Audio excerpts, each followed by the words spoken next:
Alors voilà, on vous a présenté donc l'ensemble des les 5 business models qu'on avait trouvé effectivement intéressants. On a essayé de travailler sur des éléments de conclusion. On s'est dit effectivement là on voit qu'à travers ces 5 modèles qu'on a des stratégies qui sont différentes, stratégies voilà d'entreprise, de recentrement, de retournement, d'empowerment, c'était l'exemple de Mobibam, de réemploi ou encore de contournement. Voilà, autant de stratégies d'entreprise qui permettent effectivement de penser leur développement.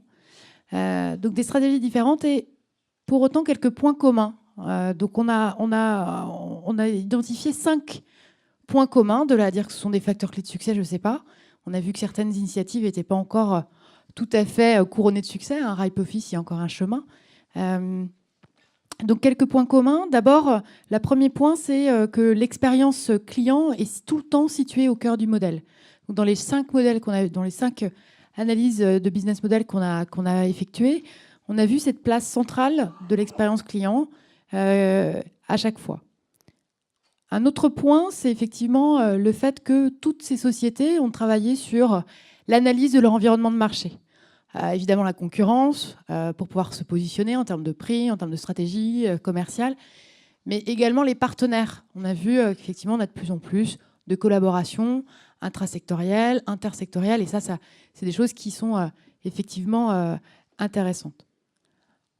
Un troisième point, c'est le fait que toutes ces entreprises ont commencé par travailler sur l'identification de leurs forces. Voilà. Et c'est sur ces forces qu'elles ont cherché à travailler, à développer leur stratégie et pour pouvoir les renforcer. Un quatrième point, c'est le fait qu'effectivement toutes ces sociétés se sont attachées à chercher à s'entourer des meilleurs, à s'entourer de plusieurs types d'acteurs, pas forcément d'ailleurs du métier, mais qui leur ont permis effectivement de gagner soit en crédibilité, soit en efficacité, en tout cas de rester agile le plus possible. Puis le dernier point, et ça c'est effectivement quelque chose d'intéressant de l'avoir en tête, c'est cette idée d'open innovation, cette idée d'innovation ouverte, se dire que effectivement à chaque fois, les entreprises ne sont pas centrées sur elles-mêmes, elles sont bien ouvertes et elles cherchent à mettre en place des collaborations, travailler aussi avec les designers directement, travailler sur des projets collaboratifs. Voilà, elles ne sont pas seules isolées, elles travaillent en commun sur des projets communs. Et ça, c'est des choses qu'on a trouvées aussi intéressantes à relever.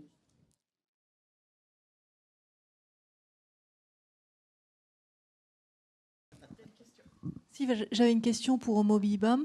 Vous parliez de la production en France, donc je ne sais plus dans quelle région. En Bourgogne et en Alsace depuis peu, à la Charité-sur-Loire. Vous-même, enfin, c'est un sous-traitant en fait. Tout à fait. D'accord. C'est un sous-traitant qui fait, a quelle taille et qui a investi pour vous C'est en fait l'histoire. Donc c'est Sorec, la Charité-sur-Loire. L'histoire, Sorec Solutions, effectivement maintenant. La petite histoire, en 2015, Paul avait ce projet de meubles sur mesure. Dans la presse pro, en fait, un jour, dans sa lecture, il voit que Sorec Solutions vient d'acheter une machine au bag qui permet de faire du sur-mesure à la demande. Donc, il a été rencontrer le patron de l'usine. Il a parlé de son projet et le patron, à titre personnel, a investi à l'époque dans Mobibam. Voilà. Donc, une relation d'opportunité-dépendance.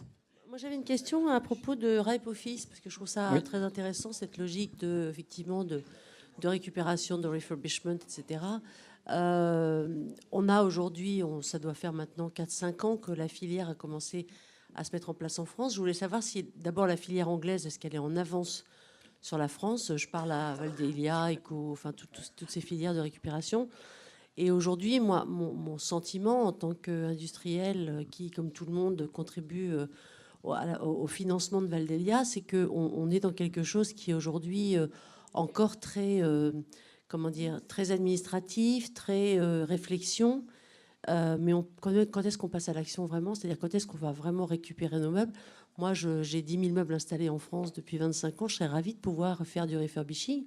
Mais comment on fait effectivement, pour les récupérer de manière rentable et pour pas les récupérer trop tard quand ils sont déjà cassés en mille morceaux, quoi.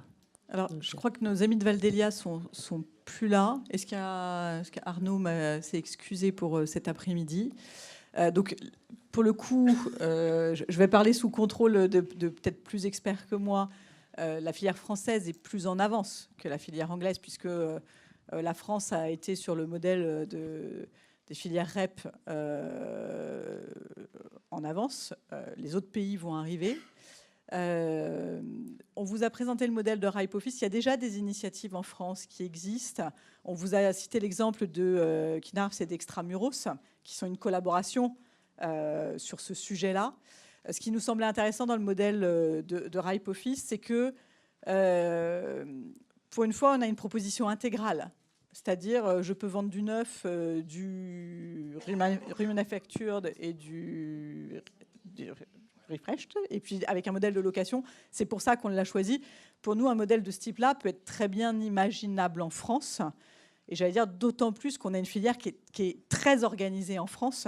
Donc on a vu dans je ne sais pas quel slide Happy Up aussi, qui est donc un intervenant dans l'économie sociale et solidaire. Et dans notre région, dans le sud-ouest, il y a aussi une entreprise qui s'appelle Emma et qui participe avec Valdelia à ces expériences-là, quoi. Et donc, il est comme ça a pu être dit par Cathy, donc on est en avance par rapport à l'Angleterre et surtout, donc, il y a une vraie recherche très active de Valdelia par rapport à la réutilisation du mobilier en fin de vie.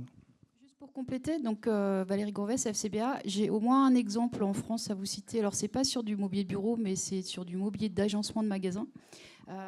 Et donc Mobilwood a travaillé au refurnishing de ces mobiliers. Et nous, on les a accompagnés sur le process. Parce que vouloir faire du refurnishing, ça sous-entend qu'on récupère les meubles dans un état qui est X et qu'on veut effectivement les remettre à l'état initial. Et donc, ils ont déterminé quel était le process pour restaurer l'état initial des mobiliers. Et ça nous a même amené à travailler sur la conception. Parce que vouloir se dire qu'on va restaurer ces meubles au final, ça amène jusqu'à se dire qu'il faut les concevoir autrement au départ. Et donc, nous, on a travaillé pendant pratiquement 2 ans et demi, 3 ans sur ce projet avec eux. Et ça a amené, d'ailleurs, ça aurait pu être un témoignage aujourd'hui, un changement de business model complet de l'entreprise. Donc, oui, c'est possible. Par contre, il y a des phases de réflexion sur le process de remise en œuvre. C'est vrai que juste pour compléter rapidement, à travers l'exemple Ripe Office, on a eu ces mêmes réflexions qui ont été menées par le fondateur et puis les différentes personnes autour de lui, qui ont été un long processus pour identifier les bons matériaux, pour définir le meilleur processus pour aller soit justement faire du remade ou du refreshed. Donc une vraie réflexion derrière, presque scientifique, pour en contrepoint de ça justement.